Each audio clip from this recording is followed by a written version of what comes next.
Okay, so next question for the three of you. And we'll start with Barbara. The FCC is close to introducing new rules that critics say would undermine the principle of net neutrality, allowing Comcast, AT&T, and other telecom services to charge websites for access to a fast lane that would basically create tiers, tiered lanes in terms of speed of service on the internet. What's your position on the FCC plan, and what would you do to prevent and restore that principle of net neutrality and prevent discrimination on the internet?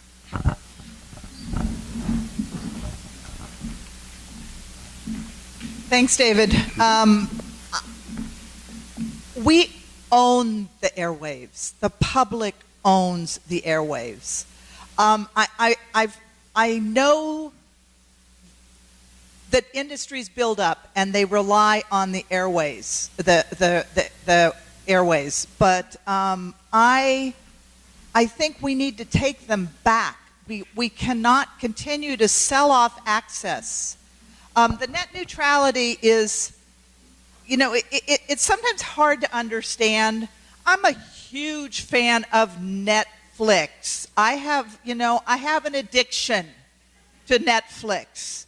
And I also have kids that are adults that come to visit, and they're all streaming. My nephew is a gamer, everybody's there. And I don't pretend to understand it, but I do not like deals that are made that are giving away assets of the public. And as far as I'm concerned, those assets are ours. It's the same thing with radio, TV, different things. Those are our assets. And I think that we need to make sure that we're involved as citizens, that we really pay attention.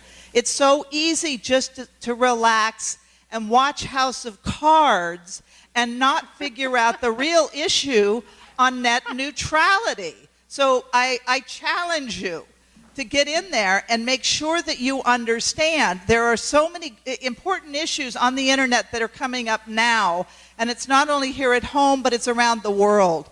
And so we really do have to pay attention, and I laud all of you for being here. It is Sunday, and it's great to see your little faces, and then you can go back and watch your Netflix. No, but thank you. Thank you. Okay, thank you. So, David, on the FCC's net neutrality position. I can't believe Barbara watched House of Cards and still wants to do this. It scared me to death. I think we are at a point where we can, if you had to think to yourself, what would you lose first for 24 hours? Would it be electricity, water, your internet access? Go through the general utilities. I think internet access is right up there for a lot of us. And ultimately, the priority of net neutrality is very high on my own list. I think that the step of saying, if you use the analogy of electricity or water, the concept that inevitably it's somebody with deeper pockets, a bigger corporation, possibly Netflix, that can pay for better access to that utility is a dangerous place to be. And it also leads right to people with different kinds of content being able to gain better access, better, more effective lights, water, whatever the analogy is for you. I think that's a very dangerous place to be, and net neutrality is very important. Thank you. Okay, thank you. Ted? Let me just spend 15 seconds on Social Security. I oppose chain CPI. That is a bad idea, and it has a disproportionate impact on seniors. Right. So on net neutrality, I support net neutrality. I don't like the FCC's new proposed rules. And let me sort of segue into sort of what this job is, right? So this is not a local job. It's not an executive position job. It is a legislative position in a bicameral, bipartisan system with an executive branch. That's something I've been in. I've been in a legislative position in a bicameral, bipartisan system with the executive branch. And I would love if every one of my bills became law. Never happens that way. But I've learned that you can do a lot without having to create laws. You can do a lot of things just by talking to your agencies, writing them letters, calling them in for meetings, calling up their agency head and go, why are you doing these stupid things to my constituents? Please stop. And you can get a lot done by simply working with all the various agencies and departments in government. And that's something as a member of Congress that I would do. I build upon what I have done in state legislature, which is really engage these federal agencies, understand their decision making and why they make certain decisions. And if they're harming America or my constituents, then to try and change it and to take action against it. Thank you. Okay.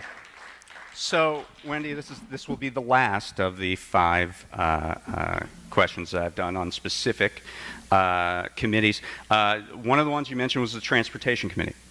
There was a story out this week that our Highway Trust Fund is almost entirely depleted.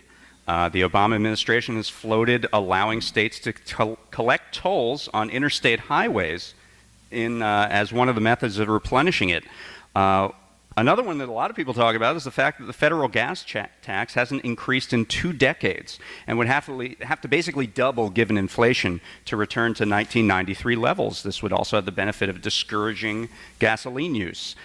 Is it time to raise the gas tax, or what would you suggest to maintain the Highway Trust Fund? Thank you. And transportation being one of the issues that I think is so critical for this region and why I wanted to be on that committee.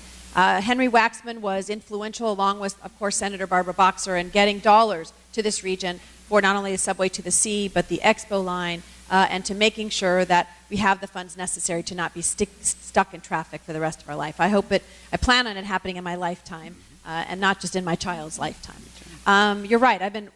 They've been talking about the issue of the surface transportation bill, which comes up in September 30th of this year. They do this all the time in Congress, which is we're going to continue it for another year or two till we figure out exactly what we're going to do. And that does nothing.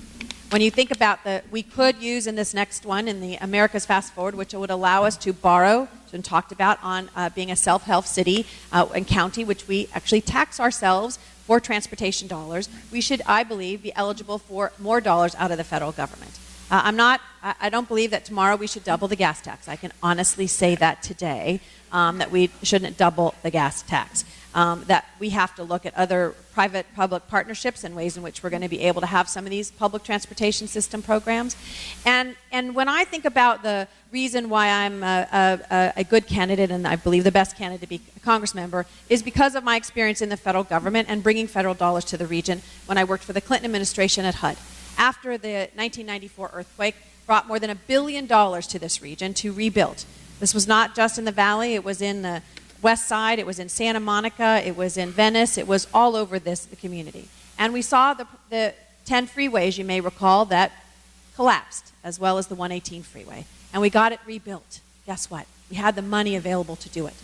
So I want to go back to Washington, D.C. and use those skills that I did to be able to ensure that we get our resources for transportation, that we allow the transportation dollars that are being spent here to go to jobs for people that are here. Believe it or not, if you have $1 of federal dollars in your project, you cannot have a local hire preference.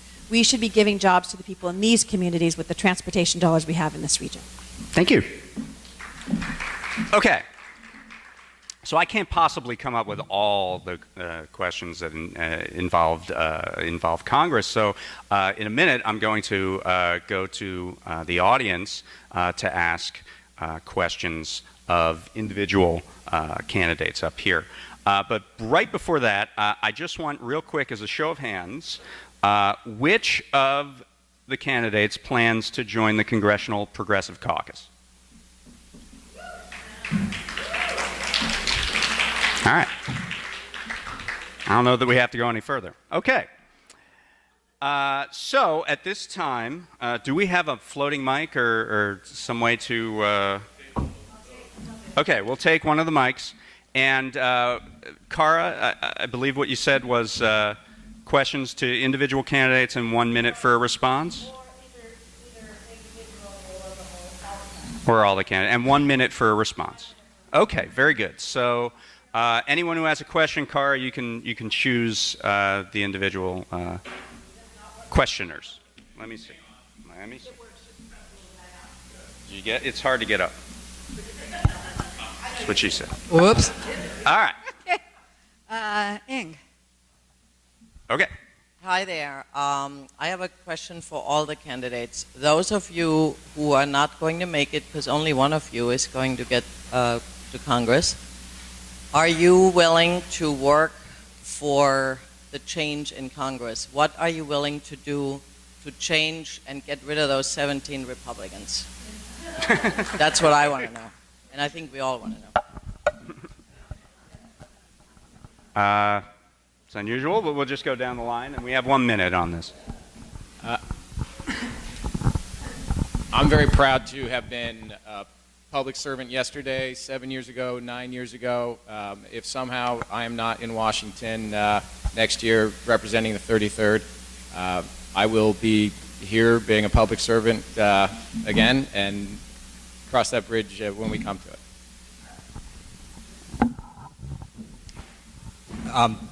Since my political career, I've always helped the Democratic Party. I've helped legislators in targeted seats take those seats. I will continue to do that, whether I'm in office or out of office. I would contribute to candidates who are in targeted seats and to do everything I can to help take back the House for the Democrats. Thank you. And similarly, throughout my career, have helped other elected officials, Democrats, get elected, whether it be at DreamWorks, where we raised millions of dollars for candidates, not only presidential candidates, but House candidates. As an elected official, I have done the same, particularly helping women get elected, to support Emily's List, which has done a great job in encouraging others to run. We need to create a bench of good Democrats that are going to be ready to take those seats. But more importantly, it's about supporting them at every step of the way and not just waiting until a seat comes up, but more importantly, to have that bench. That's important to do. Okay. I'm going to innovate and stay seated. My answer is if KCRW, the Washington Post, MSNBC, and the Center for American Progress, which have been my main public policy affiliations, will take me back if I lose, I will continue to beat the drum on these issues in the way I've done for many years. And, the Center for American Progress is the leading progressive think tank in Washington that Podesta started, and I've been a senior fellow there since the doors opened. My hope is to bring all these skills and experiences to a platform that I think is much more powerful to fight for both the district and the country. Okay. Barb. Yeah.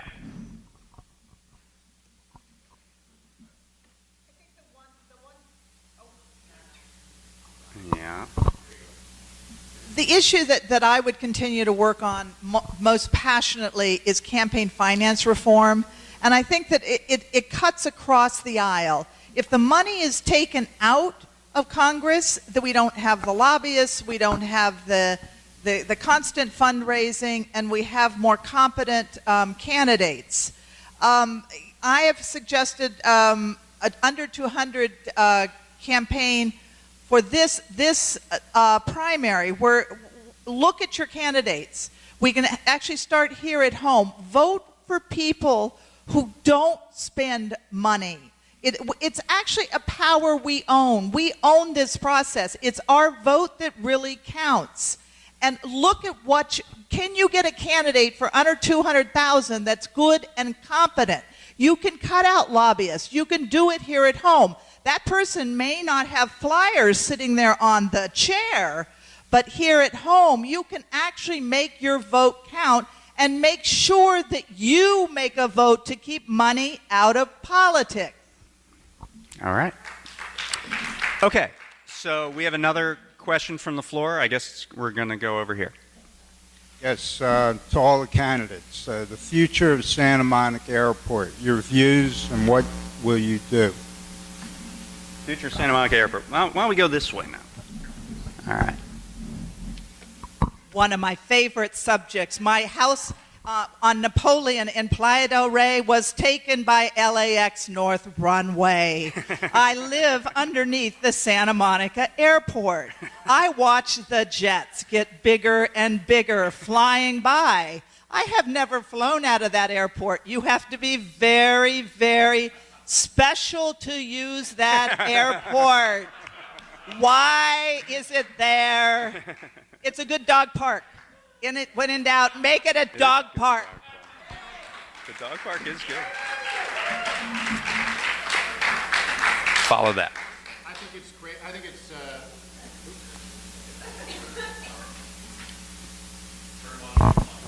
All right. We can leave it on. So I like the dog park idea. I'm ready to get on board with that.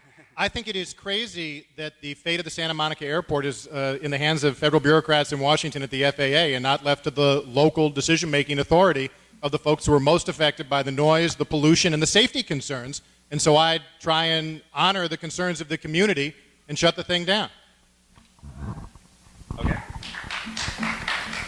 First off, I want to say, because you asked the question, I couldn't see, right? My friend asked the question, and thank you for all the efforts, because you all have led the effort to ensure that Santa Monica Airport is not impacting that region, and agree with our previous speakers and have in the past, which is they should have, the city of Santa Monica should determine their own destiny. It's one of the most unsafe airports closest to all of these residences, and that they should be able to take it back and do what they want to do with it, whether it's a dog park, a running park, whatever it may be, but support the city of Santa Monica and their efforts there today. Thank you. Okay. Ted? So let me talk to you about actions. When it became apparent to me that Santa Monica Airport was causing pollution to the residents, I started to do a series of hearings, and we got experts in from UCLA, South Coast AQMD, and it showed that, in fact, residents were breathing in higher levels of black carbon, particulate matter. And then we did another hearing that also focused on lead that was coming out from general aviation airports. We got all these studies. We got these studies to Santa Monica City Council. I lobbied the council, very proud that last month the Santa Monica City Council, on a unanimous decision, voted to not renew the lease with the FAA for part of the airport land. I fully support that decision. As a member of Congress, I would fight every day to make sure that their FAA respects the Santa Monica City's decision to do that.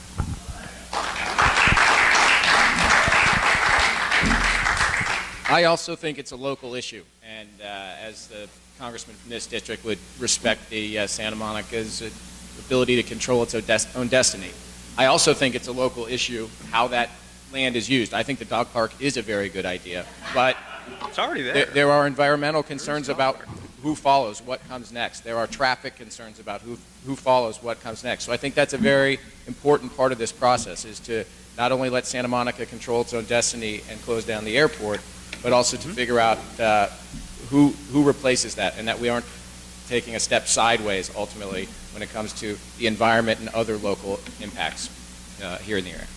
Okay, thank you. We have time for, 2 more questions? So here's one right here.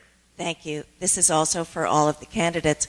I love Barbara's idea that it's our vote that matters, but it's felt to us less and less as though it does. And in fact, in the last 10 days, there was a study out of Princeton University and Northwestern University showing us that, in fact, our desires, the voters' desires, have absolutely zero impact on policy. I mean, that's zero. And it's a 40-year study. That money has 100% an impact on what policies are established. What is it that any of you could propose to do about this? How do we change this dynamic? Where's democracy? All right. We're going to start over here and go down on the Page-Gillen study. Is Benjamin Gillen? I think the answer is simple, and I've said it before. It's that we need to elect real leaders that look different and act different than those we've sent there over the last 40 years. There is a reality that all of us sitting up here, to some extent, even to take some time away from your job and run in this campaign, you need a little bit of money to do it, to pay for gas to get here on a Sunday. But the reality is that we need to hold people accountable once they're elected, to stay true to the leadership principles that they will undoubtedly campaign on. And if they go to D.C. and they stop being a public servant, if they start responding to the moneyed interests that have given them that gasoline to get here today, then we need to hold them accountable with a vote and get them out of there. I personally am very proud to have not taken any outside money, only individual contributions. To me, that's important, and I think it makes it much easier to stay true to your principles, your ideals. All right. Ted? I'm going to talk to you about some actions. I repeatedly authored and co-authored campaign finance reform legislation. I authored SB2. When I first introduced it, it was going to require monthly disclosure of what elected officials were getting. I would try to make that daily if I could. I'm also a co-author of the Clean Money campaign. I've co-authored it every time. And I'm very proud that right now I'm authoring Senate Bill 1272, which is sponsored by Movie, Money Out, Voters In, and it seeks to put on a November ballot a question to the voters asking if they want to overturn Citizens United.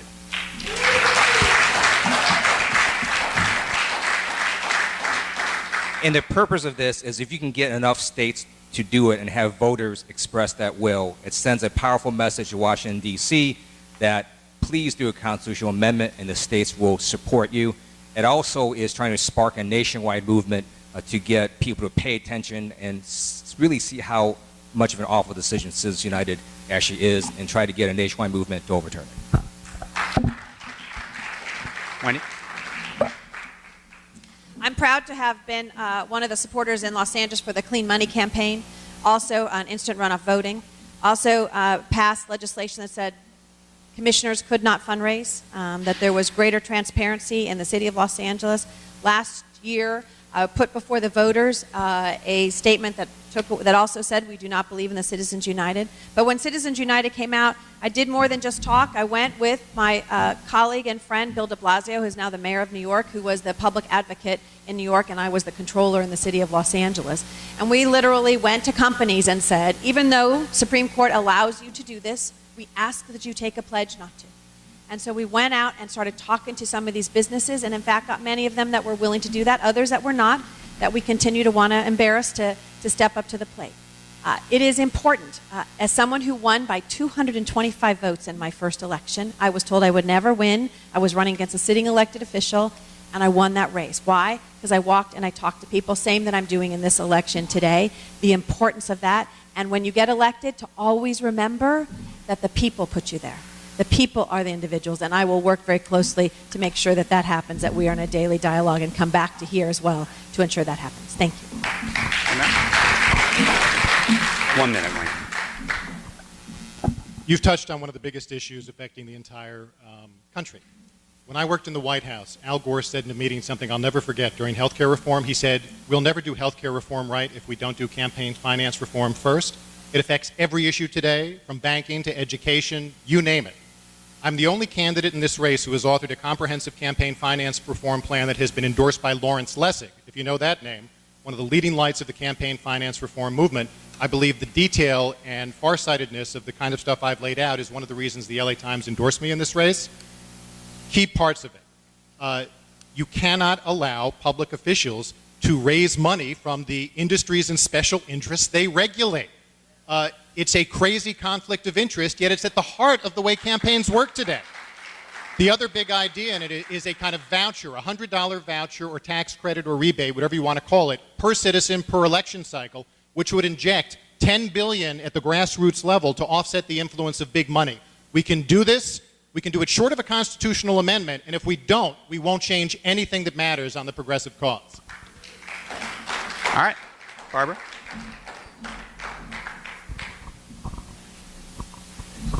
Well, this is an issue that's near and dear to my heart. I almost didn't make it here today because I hadn't met the cutoff for how much money I had raised. I was bumped out of the Pacific Palisades debate because I had not raised enough money. You know, I taught democracy in Baghdad. I taught legislative drafting. I taught women's issues. I'm an expert of many. I've got 50 different areas of expertise on my LinkedIn. I mean, I am very qualified, but I don't have the kind of money-raising ability that my colleagues have. I have proposed an under 200 campaign. The under 200 campaign it's something you can actually do now, and I want to see a show of hands. How many of you that is not working on a campaign here? How many of you have actually donated to a campaign?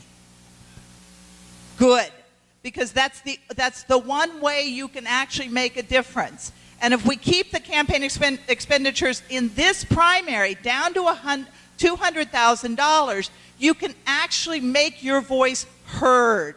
So it's something you can do now. You don't have to wait for a court decision. You don't have to wait for a legislative initiative. Thank you. Thank you. All right. So I think we're going to have one last question here from the audience, and then we'll probably have to move to closing statements at that point. So Susan? I was trying to make sure. Yeah. Okay. Back to Social Security, and I'd like to start with Mr. Miller first.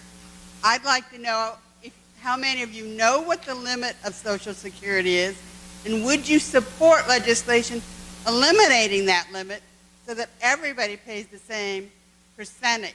You're talking about the payroll tax. Payroll tax. Yeah, okay. Social Security. Right. Okay, well, Mitt, we'll start with you and move around the back.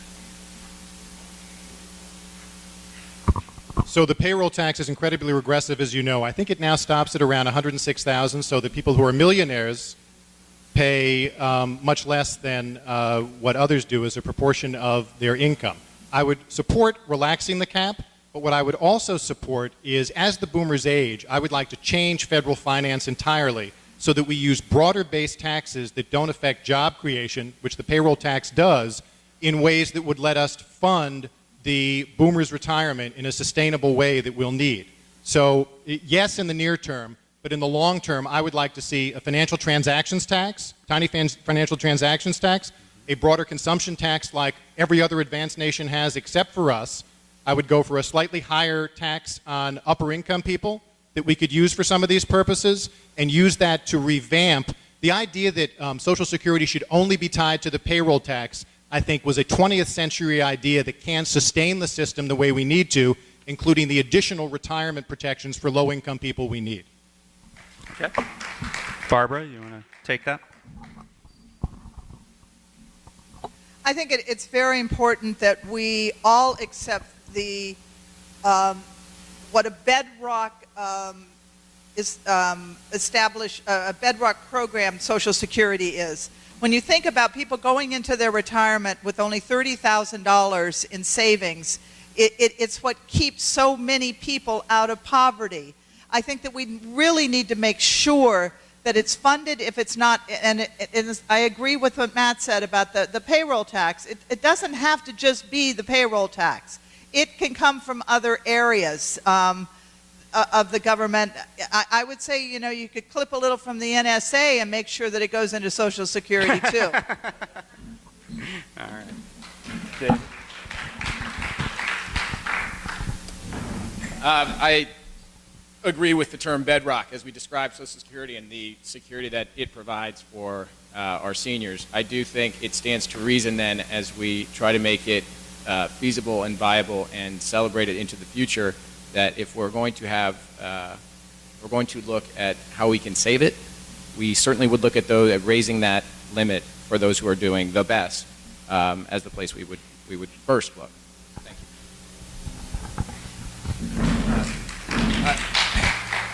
you. I would absolutely support raising the limit. As I said before, I also oppose chain CPI. And the reason I'm so passionate about protecting Social Security has to do with, you know, again, my parents did open 6 stores, gift and jewelry stores, but over time, the internet has done amazing things. They've also made it difficult for a lot of stores to stay in business. And so my parents actually were essentially forced to retire, and they closed their last store last year. They now live on Social Security and Medicare, and I'll be damned if I don't protect those two things.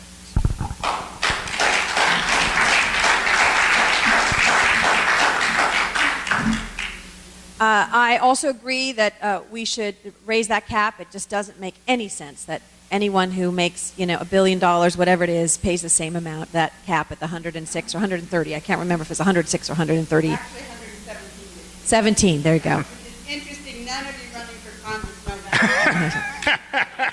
that. But we now know 117. Point to the And scorekeeper. I think the Timekeeper.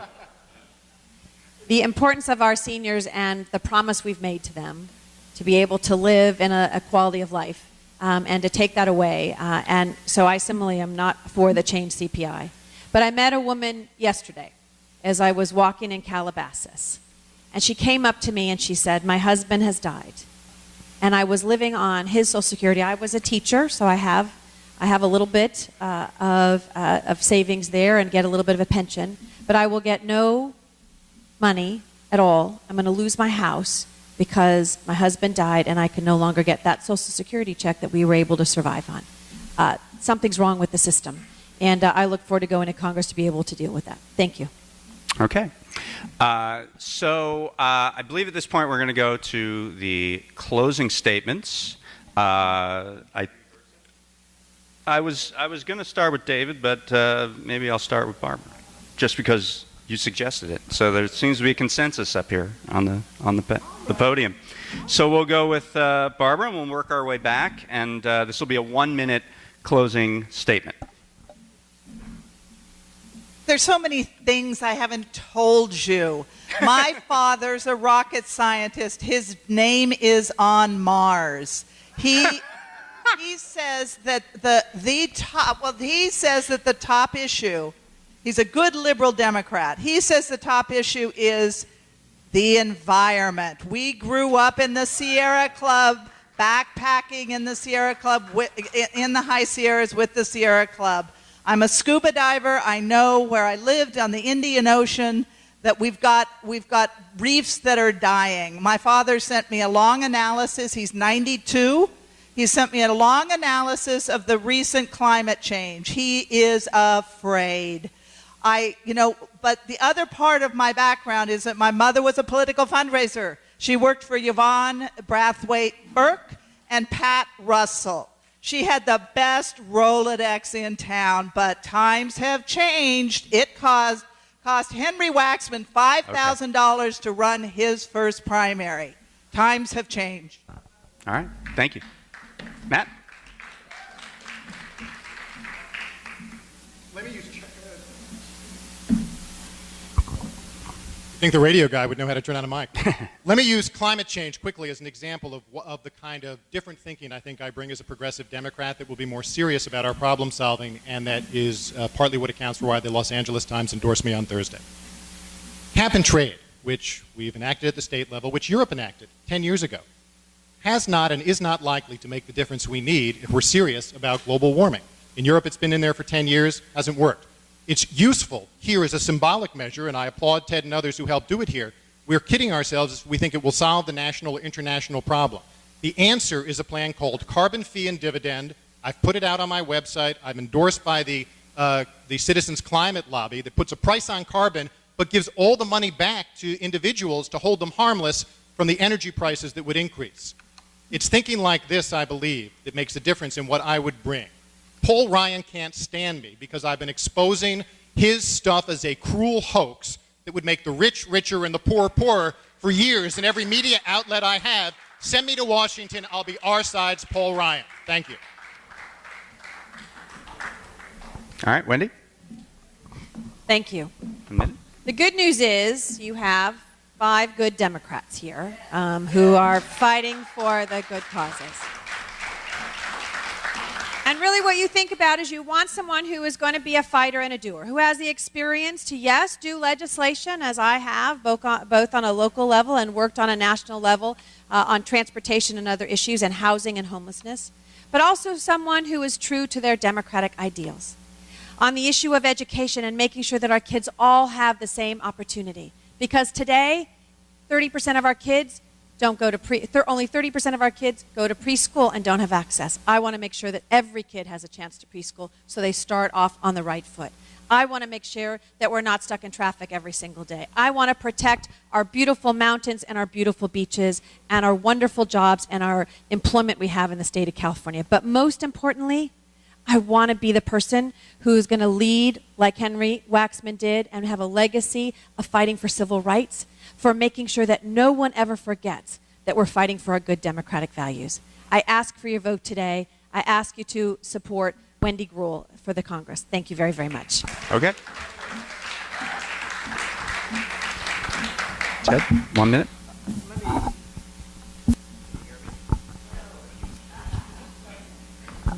Can you hear me? Let me start by saying thank you. I want to thank the club for hosting this wonderful forum. And also many of you helped work on my campaigns and helped get me elected 3 times to the State Assembly and once to the Senate. So from the bottom of my heart, thank you. A member of Congress deal both with local issues as well as national issues. And I'm very honored that because of my work on local issues and local neighborhoods and local constituents, I've been endorsed by your city council members, Mike Bonin, Bill Rosendahl, and Paul Koretz.